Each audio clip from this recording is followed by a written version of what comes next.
বিশ্বসঙ্গীতে ভারতকে অনন্য উচ্চতায় নিয়ে গেছেন এ.আর. রহমান। লড়াই সংগ্রাম করে ধাপে ধাপে সাফল্যের শিখরে উঠেছেন অস্কার জয়ী এই শিল্পী। শুধু সঙ্গীত নয়, এ.আর. রহমানের ইসলাম ধর্ম গ্রহণ আজও আলোচনার বিষয়। বিভিন্ন সময় তাকে এই নিয়ে প্রশ্নের মুখোমুখি হতে হয়। অবশ্যই এর উত্তরও দিয়েছেন বহুবার। এবার এই বিষয়ে নতুন তথ্য দিলেন তার দীর্ঘ জীবনের বন্ধু নির্মাতা রাজীব মেনন।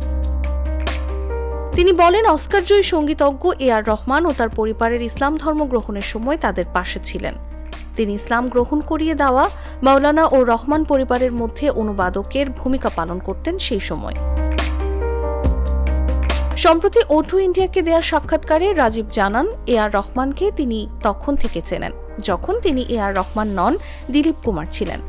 রহমান তখন ভীষণ লাজুক ধরনের মানুষ ছিলেন। তিনি আরও জানিয়েছেন, রহমান ও তার পরিবারের ইসলাম ধর্মের প্রতি ঝোঁক কতখানি ছিল তা তিনি নিজের চোখে দেখেছেন।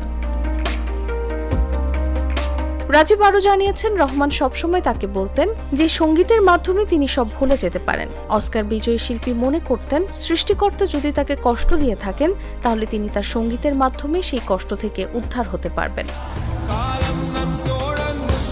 তাসলিমা তিথি, জাগো নিউজ।